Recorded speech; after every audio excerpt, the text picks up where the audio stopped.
CM Chandrababu అధ్యక్షతన ఇవాళ AP Lokayukta selection committee సమావేశం జరగబోతోంది. లోకాయుక్త నియామకంపై నిర్ణయం తీసుకోబోతోంది సెలక్షన్ కమిటీ. సెలక్షన్ కమిటీలో ముఖ్యమంత్రితో పాటుగా ప్రతిపక్ష నేత, స్పీకర్, హోంమంత్రి, మండలి చైర్మన్ సభ్యులుగా ఉంటారు. అయితే అసెంబ్లీలో గుర్తింపు పొందిన ప్రతిపక్ష నేత లేకపోవడంతో నలుగురితోనే ఇప్పుడు కమిటీ ఉంటుంది. లోకాయుక్త పదవికి పలువురు రిటైర్డ్ హైకోర్టు న్యాయమూర్తుల పేర్లను పరిశీలిస్తూ ఉన్నారు. రిటైర్డ్ హైకోర్టు ప్రధాన న్యాయమూర్తి లేదా రిటైర్డ్ హైకోర్టు జడ్జిని లోకాయుక్తగా ఎంపిక చేసే అవకాశం కనిపిస్తోంది. అమరావతి నుంచి మా ప్రతినిధి ఈశ్వర్ మనకి లైవ్ లో జాయిన్ అవుతున్నారు లేటెస్ట్ డీటెయిల్స్ తో. ఈశ్వర్, సో ఏంటి సిచ్యువేషన్?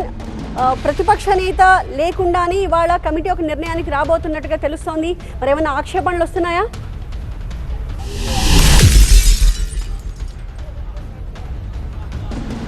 వాస్తవానికి లోకాయుక్త అన్నది చాలా కీలకమైన పదవి.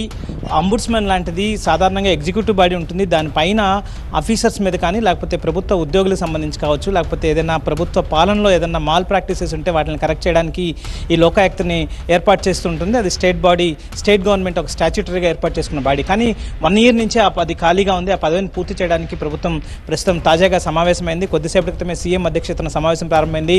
వాస్తవానికి కమిటీలో ప్రతిపక్ష నేతతో పాటు అసెంబ్లీ స్పీకర్, మండలి చైర్మన్, హోంమంత్రి కానీ లేకపోతే సీఎం నామినేట్ చేసిన ఏదైనా మంత్రి ఉంటారు. కానీ ప్రస్తుతం ప్రతిపక్ష నేత ఉండాలి అంటే ప్రతిపక్ష హోదా ఉండాలి. సో గుర్తింపు పొందిన ప్రతిపక్ష హోదా ఉన్న వాళ్ళకి మాత్రమే దీనికి పిలవాల్సి ఉంటుంది. కానీ రాష్ట్రంలో ప్రస్తుతం ప్రతిపక్ష పార్టీకి ఆ హోదా రాలేదు కాబట్టి ప్రస్తుతానికి ప్రతిపక్ష నేతను ఆ సమావేశానికి పిలవలేదు. మిగతా 4 వైఎస్ఆర్ కాంగ్రెస్ పార్టీ నుంచే మండలి చైర్మన్గా నామినేట్ అయిన మోషన్ రాజ్ కూడా ఈ సమావేశానికి హాజరయ్యారు. కొద్దిసేపటి క్రితమే ఇది ప్రారంభమైంది. దీనికి సంబంధించి హైకోర్టు చీఫ్ జస్టిస్ కానీ లేకపోతే రిటైర్డ్ హైకోర్టు జడ్జెస్ని కానీ, రిటైర్డ్ హైకోర్టు చీఫ్ జస్టిస్ కానీ, రిటైర్డ్ హైకోర్టు జడ్జిలు మంచి ప్రభుత్వ పరిశీలనలో కొన్ని పేర్లు ఉన్నాయి.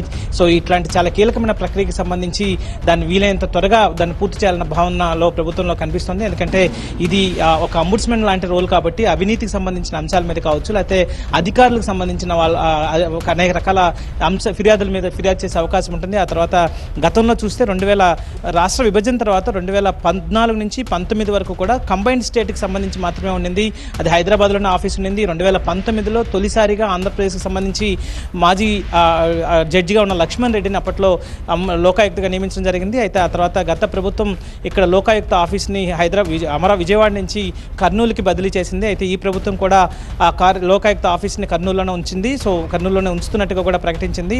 మరొక వైపు దానికి సంబంధించిన ఇప్పుడు ఎవరు జడ్జిగా అవుతారన్న దాని మీద లోకాయుక్తకు సంబంధించి ఎవరిని నియమించబోతున్నారన్న ఆసక్తి అయితే అందరిలో నెలకొన్న నేపథ్యం కనిపిస్తోంది. సో మరి కాసేపట్లో దానికి సంబంధించిన తుది పేరు కూడా ఖరారయ్యే అవకాశం ఉంది. Thank you. Over to studio.